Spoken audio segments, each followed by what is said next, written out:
All right, what's up, everyone, and welcome back to Why Brands Work. My name is Brian. I'm the co-founder of Flow Candy here with Will, the other co-founder of Flow Candy. What's up? Today, we are going to be discussing Stanley 1913, or popularly known just as Stanley. But yeah, so we are going to jump in as usual, talking about why you should care about this brand, why the products and the brand itself work. Uncovering who's the team behind it that's making it so successful. We'll talk about what marketing they're doing and how that's playing into their success. And so yeah, let's just jump ahead and talk about why should we care about this brand? Well, what's special about Stanley? What's sticking out to you?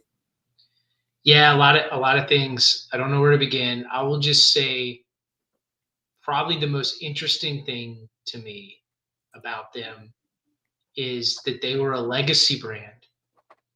And we all know the problems legacy brands have of just being stagnant and bureaucratic and stuff like that.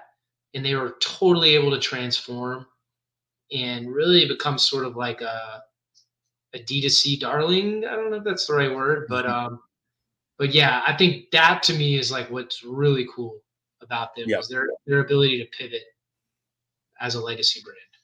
Yeah, definitely a social media darling for sure. You know, Yeah. they're loved all over TikTok and Instagram and things like that. But yeah, digital transformation is huge, Yeah. especially with a brand that is, they're Stanley 1913. So it tells you when they were started. So they're a 111-year-old brand. 100-year-old brand. Um, Crazy. that's a pretty crazy thing to last that long and then to make such a big change, a Mhm. century into your business. Um, and on top of that, the reason we're talking about them now is that Stanley has been a company for 100 years, and they were not a small company by any means. The even up until the last couple of years, they were doing 75 million a year or so, which is that's a great a great business, right? I would nobody's going to balk at having a doing 75 million in revenue a year. But the big thing is that was 2019 revenue. In 2023, they did, I think, over 750 million. So Yeah. they They 10x their 10x. revenue. They're Yeah, 10x. just in 10 bagger in like 5 years. You should yeah, definitely check it exactly. out. Yeah. Yeah, so that's a huge shift, and really what the meat of what we're going to be diving into today. I think we should add some context of what they were before. What was Stanley and what have they Yeah. become? Because this transformation really is kind of what led to this insane 10x shift in their business. So yeah, let's talk about Stanley in the past. So Stanley for a long time has been the workman's indestructible coffee thermos and lunchbox and things like that. Funnily enough, I was actually at a the RV place that I stay at right now has a Monday morning where it's coffee and donuts, and typically RVers tend to be a little bit older. Everyone there could be probably like my grandparents' age or so. And I noticed a guy, he had a Stanley, coffee thermos that he came with that was He he didn't had have a had Stanley for Cup. He had the old he thermos, had a like Stanley thermos. Yeah, yeah, exactly. what the Um, construction workers had. That big turquoise sort of uh, exactly. The yeah, all cup. turquoise or olive green, Yeah. more of a, not turquoise, actually. Turquoise is more the pastel stuff now, more Okay. like the olive, the deep greens, the Our forest deep green. green. Yeah, Yeah. and and I asked him, he said he had owned it for over 20 years. So he's had his Stanley mug, the same one for 20 years, still drinking coffee out of it. And he even brought up, the USPs that they have in all their old advertising. We found some kind of ads from magazines and things like that from a long time ago of like Yeah. claiming they keep coffee hot for 16 hours, and he made that same. He was like, I've been using this for a long time. I take it out for work, 8 hours later the coffee's still hot in there. Right. So this has Yeah, I been think their it their is. play for It's a like long a, time. yeah, I think when I first came across Stanley, it was to your point, like a buy it for life brand, Yep. mostly marketed towards men. Hmm. Hmm. Like they also used to sell a lot of flasks, like in the early, like 2010. I remember they had a very popular flask too. Right. That Yeah. was and entirely and marketed towards outdoorsy men at that. outdoor. Yeah, Yeah. yeah. the guy who's going to the construction site all day, and that's his job. He's got his Stanley lunchbox and his Stanley, thermos, and that's kind of what he's taken out into the, Mhm. or the mountaineering kind of person. Some of you take camping, and one of the thing that was mentioned in their ads all the time was like, it's indestructible. That was what they would say, is that it's indestructible, and it's a pretty big claim, but they are very well built. They're this metal, die cast metal. Is that the right word? I don't know if I'm misusing die cast, but Yeah. this kind of very nice looking metal. Um, yeah, it's a very cool product, but it fit a very specific niche. It wasn't really a kind of everyone product, because not everyone needs an indestructible mug.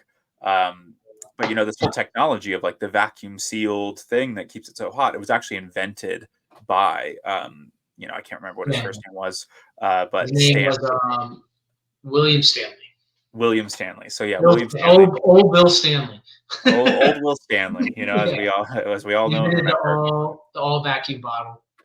Yeah. Um, So it was a proprietary kind of tech that they leveraged into this product, and then, lasted for a long time. And a lot of, Thermos and these kind of other competitors came out over the years. But yeah, so that's where they started. And it's a long way away from where they are now, which is kind of the get ready with me, TikTok mom, outfit of the day.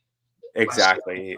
yeah. Exactly. Yeah. These like I think it's called water talk, where it's like all these it's all about drinking a bunch of water, and people are making like flavored waters and things like that. It also Mhm. has a stranglehold on like the dirty soda community, if you're familiar with this. This is all the soda shops that I think started up around in Utah, as it's a typically like Latter-day Saints, like Mormon kind of trend, where I don't know how familiar you are, but they don't like drink coffee. Um, Something about hot caffeine or I'm not totally sure on this side, Yeah, but and I mean that's they, one of the reasons why it first took off was yeah. this dirty soda. Well, I mean to back up, they were already a $75 million company in this men's Hmm. niche, and then they're now the most popular trend on TikTok.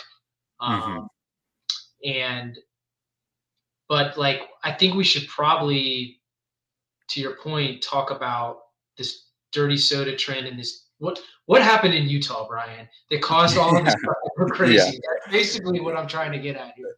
Yeah, yeah.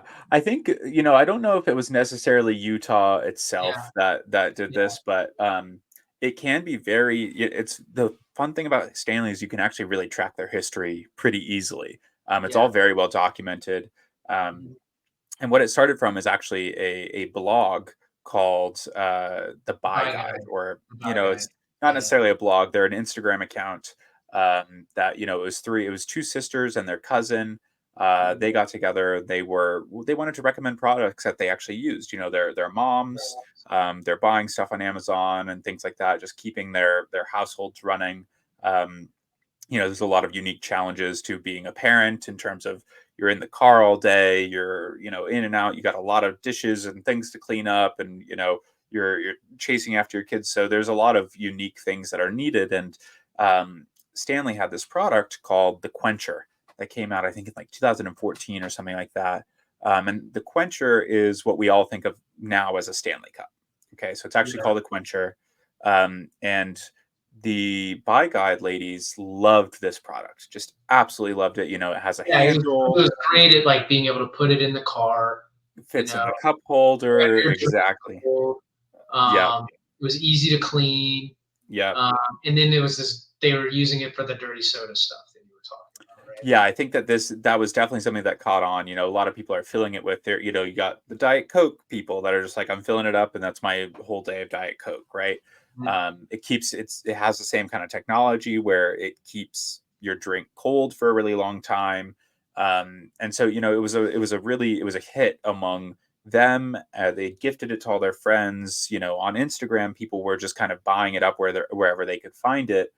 But that's actually the kicker, is that it was hard to find, because Yeah. Stanley had actually discontinued the product. So they They started selling it. discontinued the product that 10x their revenue. Um, Exactly. Exactly. So uh, back in, 2017, they Yeah. weren't really seeing a market for this quencher because it was, they were marketing it still in the same way that they had marketed their other products to kind of the outdoorsman, to, a more male audience. There was, it used to only be come in black. The quencher was really only in black and these dark colors. And so, it was not angled the way that is now with kind of the pastels and everything like that. And so actually they were like it was really hard to find. And all of the people that followed the buy guide were trying to buy them wherever they could on eBay, grabbing them off Amazon if they can find them. They're snatching up like the last remaining dregs of this product that isn't being run anymore. So that's actually a really, really fascinating part about it.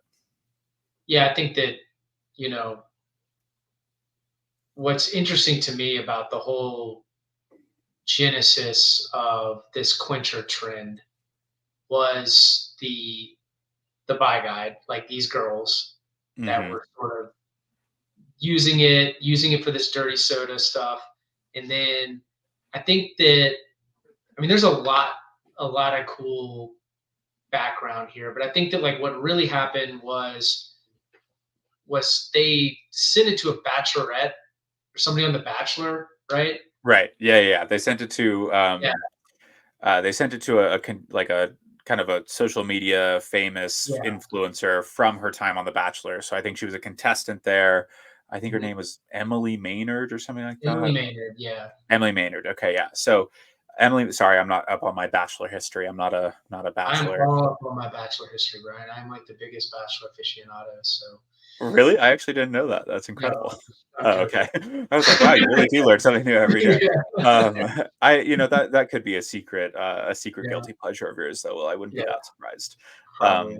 Um, but yeah, so Emily Maynard, they sent it to her actually as like what do you call it? A gift that Like a you get when swag after you bag, have a kind of. baby. Yeah. What's It that? was like a swag bag, or you said she was because Well, she had it was a gift for after yeah. Okay. she had a baby. She had a Oh, she baby. had a baby. Okay, yeah. Yeah, and so they sent her a quencher and she posted it online, on Instagram. And before this, Stanley had been reaching out, or excuse me, the buy guide had been reaching out to Stanley over and over and over again, trying to find somebody like on the team that would talk to them and say and listen to them saying this is an incredible product, like we have a bunch of people that want to buy it, and nobody Yeah. was responding. um, and it was from, like you said, that post that Emily posted, that a regional sales manager at Stanley, by the name her name is Lauren Solomon. Learn college, She yeah. saw that post, Yeah. and Emily had tagged the buy guide in there, and that's when she finally reached out, and the buy guide finally kind of had their inroad to Stanley to be able to say like, hey, this is a great product, that we're able to sell. We've been grabbing them up. Everybody in our audience just loves these products, and we think you should make more. um, and so obviously from there they just immediately started making a bunch of them and selling them, right? Right. Yeah, I think that No, not well, right. Everyone at Stanley, they didn't believe him. They had no idea. They were like, that can't be true. Like, that's not right. There's no way. Like, this is not a product that we discontinue this product. We're not making any more of it. yeah, So they very much they put a hard stop on it. They did not want to reinstate this product, even despite the channel coming in and saying, hey, we have all of these buyers for it. This is what's happening. This is what we're seeing.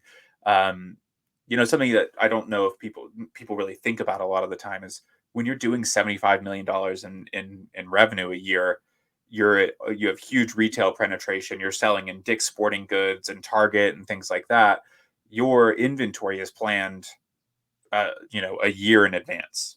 right, You've already put in your orders for your factories to build all of your product and things like that. And so, turning on a dime and just being like, oh, we're going to build these quencher, reinstate the quencher. That's a decision that was made years ago and would take another couple of years to kind of reverse and go the other way. And so that, it was they actually hit a huge roadblock here of like Stanley didn't really see the vision, even with Lauren coming in and trying to champion it and saying, look, these girls are onto something. The buy guide is crushing it with this product. Like, we have to listen to them. And it just wasn't working. They just didn't want to do it. right. I think that you brought up a good point around and this is sort of like where we're getting into this legacy brand issues that they were eventually able to transform. Um, yeah, like they had it's a mostly male brand.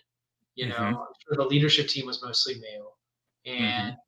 this sales rep. By the way, like it's awesome to see a sales rep like that vouching for something.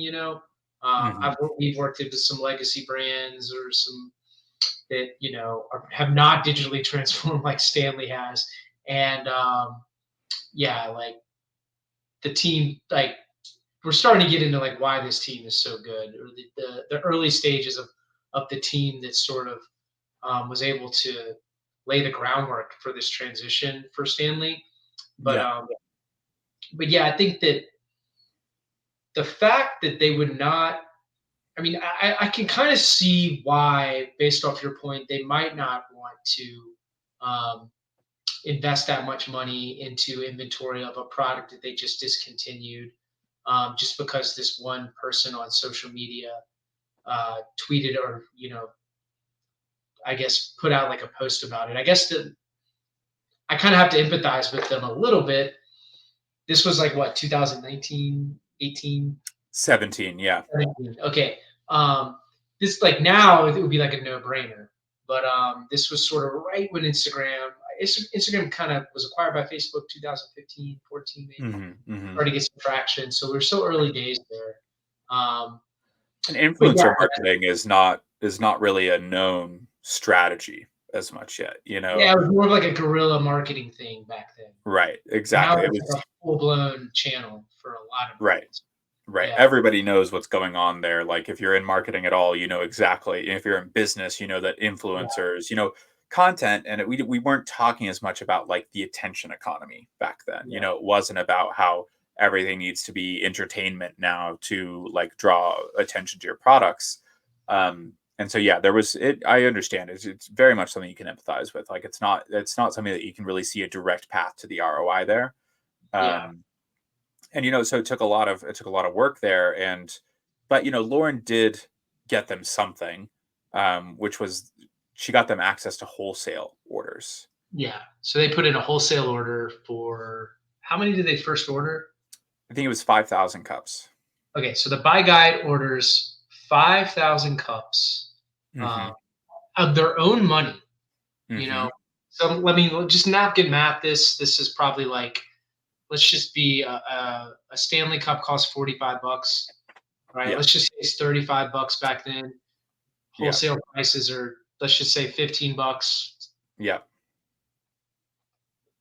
So they spent $75,000 on Hmm. a PO. Let's just say ballpark around there, 50 to Yeah. 100K on a PO with Stanley, Yep.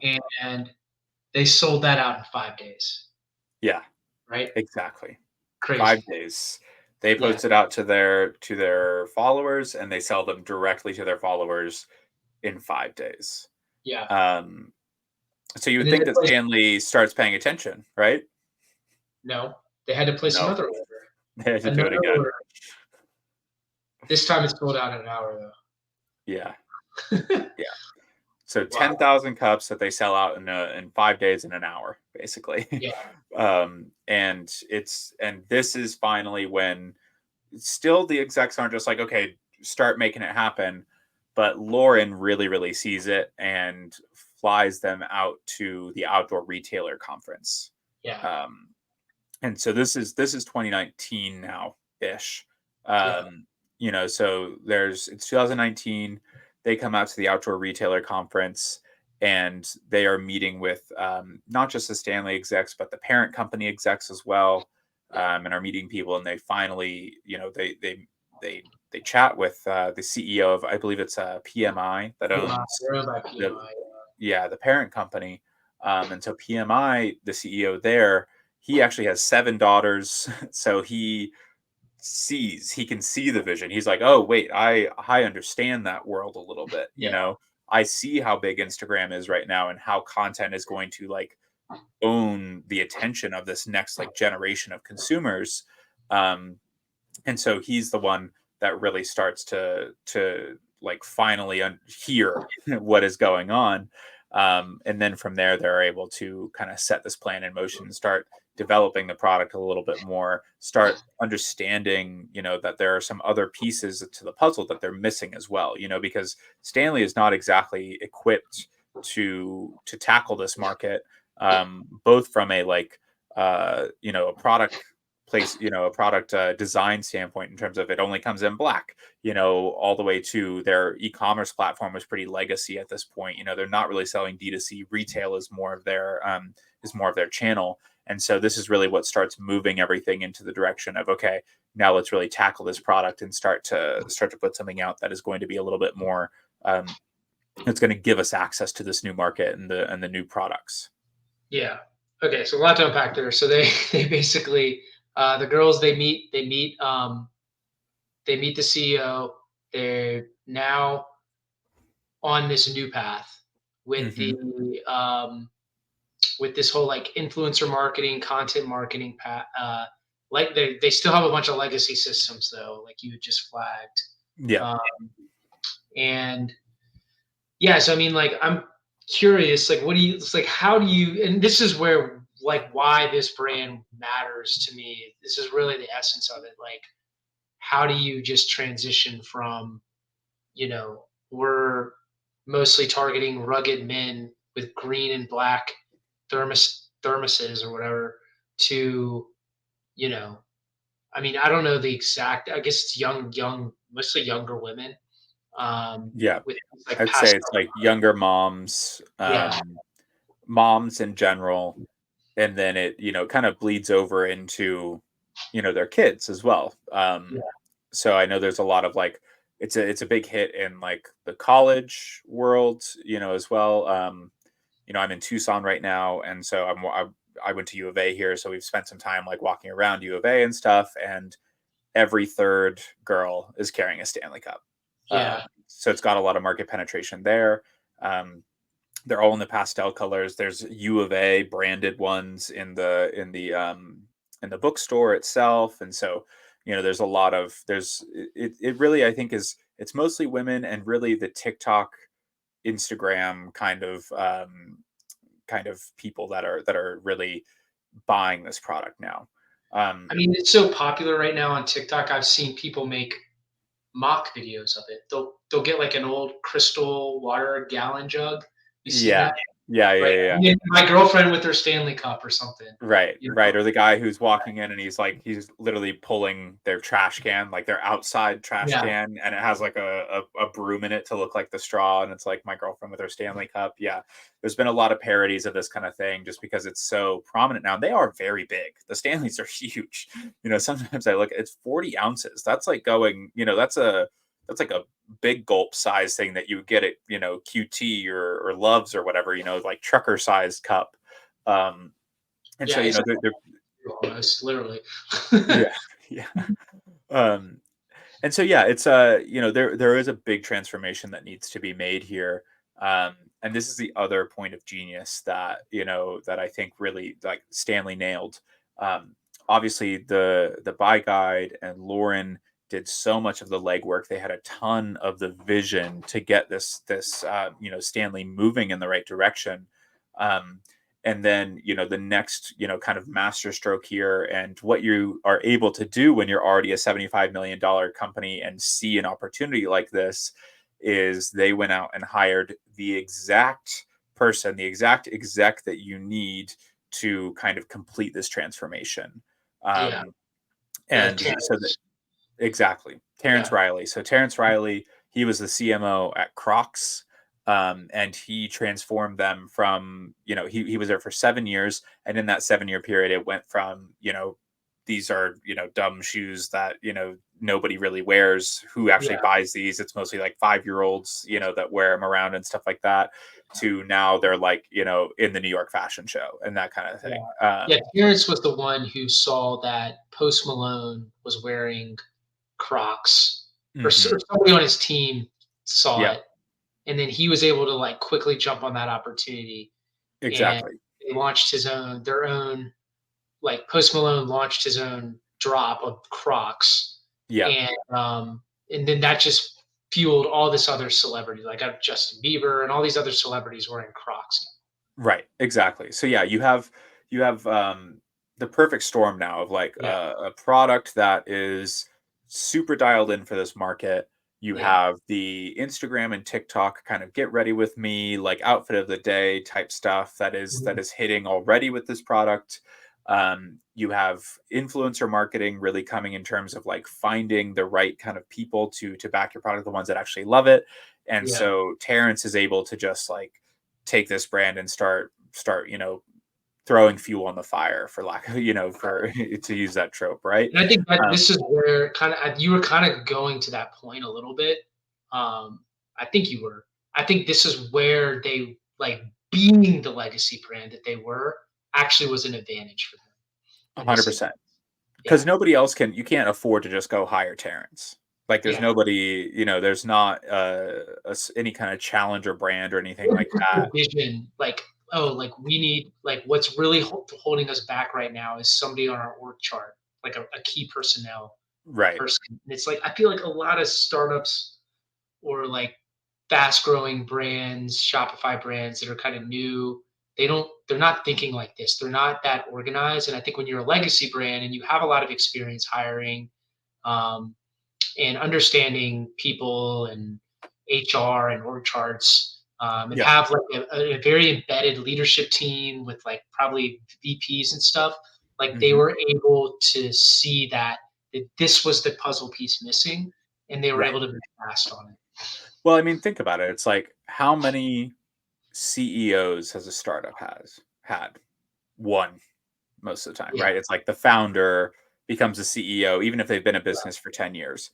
How many yeah, CEOs has Stanley had? Probably a dozen, right? yeah, Over the yeah, years. And so they have a process for hiring a CEO. They know yeah, like what that is like to transition leadership, to go through a new era. They've had up years and down years, and they can yeah, take bigger bets on things like that, where, CEO salaries of a company like Stanley are in the millions, and so it's something that you're really you're rolling the dice on. And so hiring Terrence is something that they can take that risk on, and they can identify the right person. It's just like, I like to sometimes think about it like a professional like football team. It's like we need a new striker, so you go out there and you buy the one that you need. You find yeah, the exact person that fits what you yeah. need.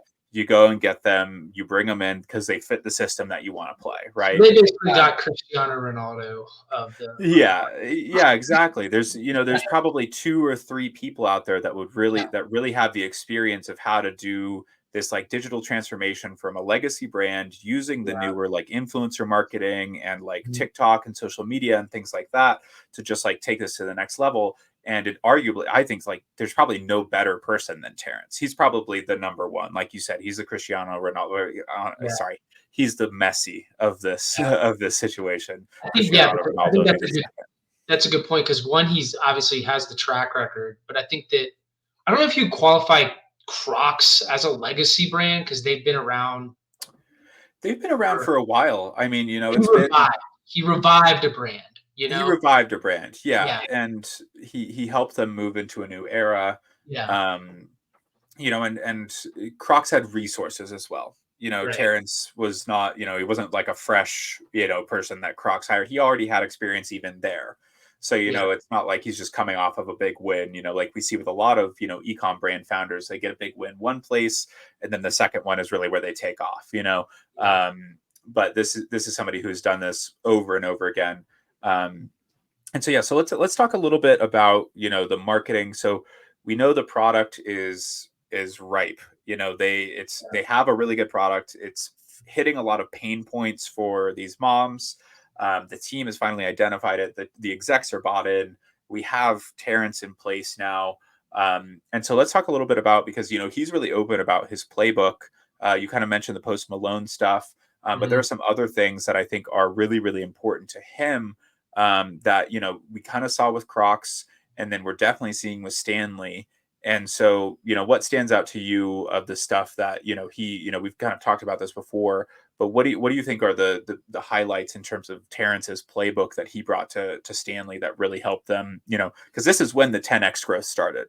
They right, relaunched the Quencher 2 months Yeah. after Terrence took, he May of 2019 or 2020, I think, is when Terrence started working at Stanley. The Quencher was relaunched in June of 2020. So he wasn't a part of the relaunch or the planning of doing this. He was brought in to explode this, and Yeah. he has a playbook that he pulls from.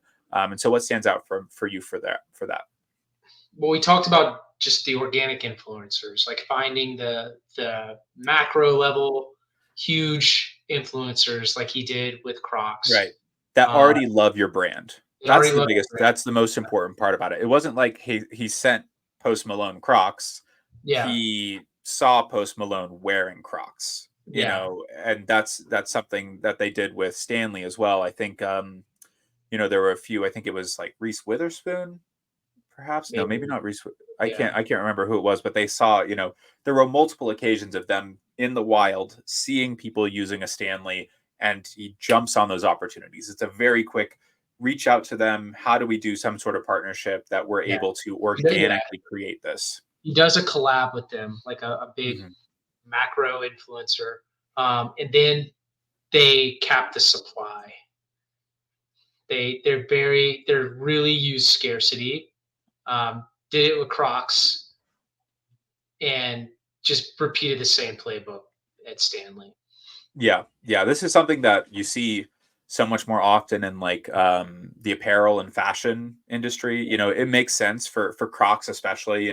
Yeah, One way to make Crocs cool is by doing drops the same way that Nike does. People yeah, wait, and there's only so many released, and then right after they're released, they're sold for 20 times what they retail for. Right? There's like a whole resale market for sneakers that one pair can be like 50K, which is wild to me, right?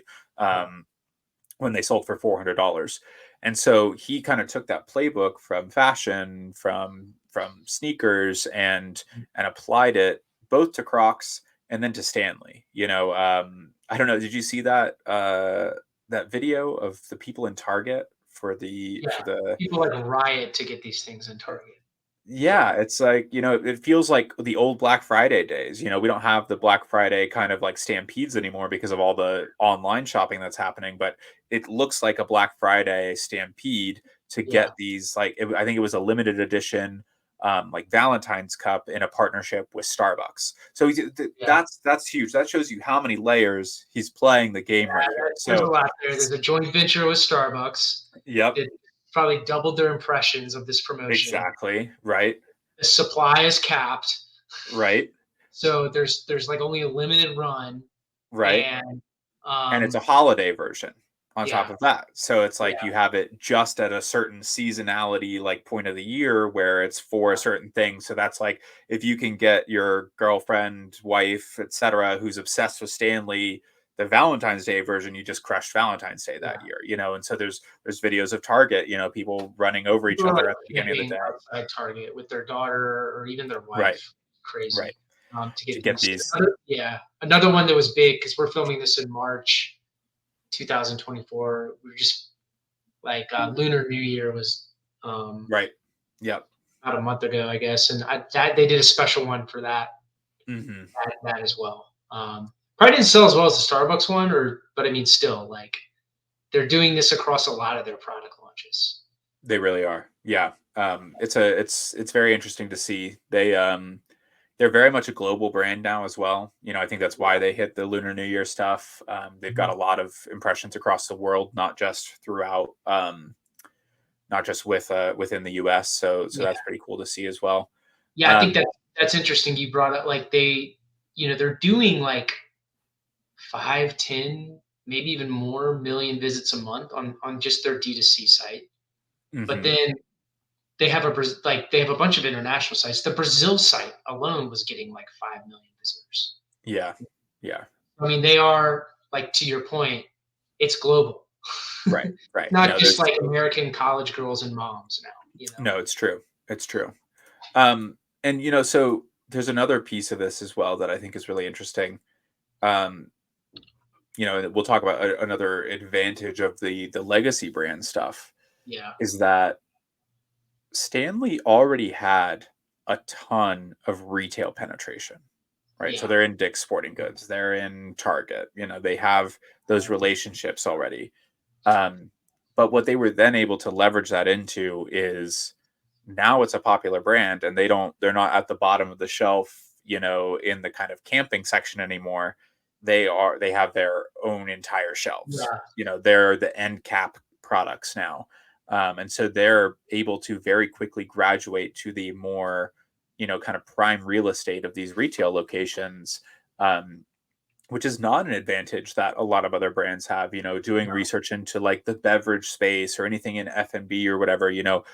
Coke and Pepsi own all of those slots. And so being able, and then there's minimums that people have to sell to be able to even keep their product on the shelf after, a quarter or whatever. That's not this is a problem that challenger brands face that Stanley is not facing at all. Yes.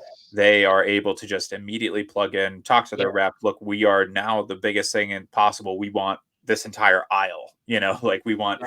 the prime space of all of your to go cups and things like that. And so Yeah. they were really able to embrace that. I think you nailed it. I think that there is so much like negative stigma around being a legacy brand, Hmm. Um, and truthfully, they're like it makes total sense. A lot of legacy brands just do a bunch of they're just bureaucracies, they do dumb things. But if you are able to figure out digital transformation, Yeah. like it is like rocket fuel to your growth. I mean, that's exactly what happened here. They had all these omni-channel connections and they were able to just move super fast into getting distribution for all these quenchers and all the colors and stuff. Because like you said, like challenger brands, you have to figure this out. You have to figure out the whole brick and mortar retail game, the buying game. There's a lot of financing that goes into it too. You got to Yeah. like have the cash flow to buy these large purchase orders. These stores like Target and they're on like net 90 terms sometimes. So Right. it's like there's a whole cash flow and operational dilemma here that you have to figure it out that Stanley figured out decades ago, you know? Right. So they Right. were just able to just like leverage it to the moon basically. Yeah. Yeah. I think that it's pretty rare that you get a brand like this, especially one that is legacy, that is going Yeah. to be able to have that kind of, you see brands that start out and they're going to have like bigger changes, where they're going to grow like this amount in like 2 years or something like that. But that's Yeah. because of market penetration, right? That's because of them hitting a previously untapped market or something like that, or a new vertical within the market. Um, Whereas you're not going to see that with legacy brands. It's always going to be like, down 3% or up 6% or something like that. It's very rare that you're going to see like 1,000% growth over 5 years with a brand that's been around for 100 years. Um, and so that's really where they hit it here is like they had all of the operational things in place, and then they found this new vertical within a market, and then they were able to just like crush it within that. So it's been such a cool thing to watch. We should make a shout out to of the that video. I think everyone has probably seen this where the girl's car burned, caught on fire. Yeah. She went to go like see the damage after it was all said and done, and like her Stanley Cup was still sitting in the cup holder. Yeah. And then actually Terrence himself was the one that recorded the video and said, hey, like we're gonna buy you a new car. So they bought this person a new car, Yeah. and kind of leverage that experience into, That's yes, these awesome. products are still indestructible. It's Yeah. still a buy it for life type thing. Which there's the question now is like, where do they go from here? Well, I Um, think that's a good point that it's like they didn't sacrifice quality, mhm, like the core component of a Stanley Cup is still there. right. Like you could totally take the quencher and drop it from like a skyscraper, just like you could with um, the old thermoses back in the day, and Yeah. I would still it would still be indestructible. Right. What they did was Right. they just found a new market and um, like it was really these colors, I think, in the new product launches and sort of some of the stuff that the playbook that we talked about earlier. But Yeah. yeah, that I think that's critical too. Just the quality did not drop at all. Agreed. Yeah. There's I want to touch on one more thing, and then we'll jump into our like top three that we'll do of three reasons we think the brand is really crushing it, or what has contributed to why this brand works. Yeah, yeah, Um, sure. but just to touch on this, the one flag that Stanley raises for me, Yeah. um, something I'm a little bit wary of. Where one place that I think they're getting away from their vision and their mission is, the reason they are a buy it for life brand has actually always had a sustainability element to them. So Okay. they have always been preaching, hey, this is a sustainable brand. We do this sustainably. This is our, you buy it for life so that you only have to have one. Hmm. But how many sneakerheads have one pair of sneakers? Yeah. It's becoming a collectible. It's becoming something that people are going and buying 4, 5, 10, 15. There's all of these drops. They want the limited edition one. It's a collector's item now. And so that's moving away a little bit from the mission of buy it for life, have one, use it over and over again, sustainability angle. And so they're going to have to find a way to kind of bridge that gap between, we want people to buy these limited edition, and that's how we're going to keep fueling growth within this current market. But how do they kind of reconcile that with their vision of being a sustainability brand?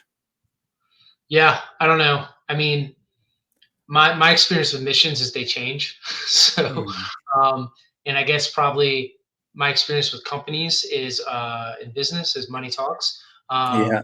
And I Yeah. think that probably they will probably have to alter their mission because I think that when you're um, valued now over $1 billion, um, Hmm. versus before where it was $75 million. I think Hmm. that there's going to be they're going to have to tweak it because Yeah. the business has totally changed now. Yeah. Agreed. Okay. Well, let's get into it. Top three. What are your reasons you think this brand works? Top three. Okay. I think the my main one would probably be the fact that they're able to take, or one thing I really like about it is they're able to take one product and basically um, come up with endless amount of SKUs of it. You know, Hmm. I do Hmm. like that from a marketing perspective, and I do like that from an operational perspective, where they're Hmm. able to just take the quencher and just replicate that product over and over and over and over again. Just sometimes it's just a new color, you know. Right. Um, so I love the fact of that. I love the fact that most of Terrence's playbook around the scarcity, um, and then I just love the fact that they are just an omni-channel powerhouse. Yeah. We talked about Amazon, or we didn't really talk about Amazon. They have a whole Amazon presence. Yeah. All their brick and mortar relationships, and I really think that they're just scratching the surface with their D2C store. You know, Hmm. I feel like they're putting a lot of energy into that, and there's a huge upside there. Yeah. And so I think that to me is why this brand is working and why they have really been able to 10x their valuation and their sales. Yeah. No, agreed. Agreed. All right. For me, top three reasons why this brand works. First is definitely going to be product market fit. I Yeah. think that it's just, it's the reason they have such good product market fit as well is because they listen to their customer. Yeah. Customer said, hey, this is why we like it. This is what we like about it. This is what we want to change. And that's what kind of moved them on this entire path to begin with, is just like actually listening to that insight, really, remembering like that's who you serve at the end of the day. Um, I think that's huge. Second for me would be the team. There's a lot of vision in the team beforehand with the buy guide and with Lauren, but then being able to put Terrence in place to kind of multiply everything that's happening. That takes a lot of grit and vision itself to just make those operation, the systemic changes that need to happen. Um, and then lastly, I think just being able to leverage the legacy systems that they have and be able to plug into stuff. This isn't something that a lot of brands are going to be able to replicate, obviously. But there's, there's just a huge advantage there that we can't really overlook. They have, that's the, everyone's looking for advantages in business. And one of theirs was, we've got a ton of market penetration already.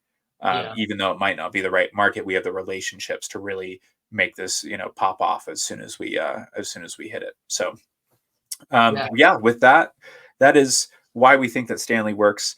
We actually have a ton of resources about this brand. Will and I go really, really deep when we do all this. We have even a presentation that goes into all the points we talked about here and even more. We have a full funnel breakdown where Will has gone through all of the landing pages, the traffic analytics. We have an email creative breakdown as well. There's a lot of stuff that we've put together that we have all packaged up nicely. So if you would like access to that, just go to flowcandy.com/Stanley. And we'll send it directly to you so you can take a look if you want to go a little bit further, share it with a coworker. But again, this has been Will and Brian with Why Brands Work on Stanley. We'll have more episodes coming out for you soon. We hope you like it. If you have anything, if you have any feedback, any brands you want to see us do, please let us know. You can always email us, Brian or Will at flowcandy.com. And we're happy to take those suggestions. And please share this with a friend if you think there's somebody else that would love the show. We're just trying to figure out where we're putting these episodes in terms of, podcasting services, YouTube, things like that. But wherever you find it, make sure you like it, make sure you subscribe, and we will see you next time. So thanks, everyone. Later.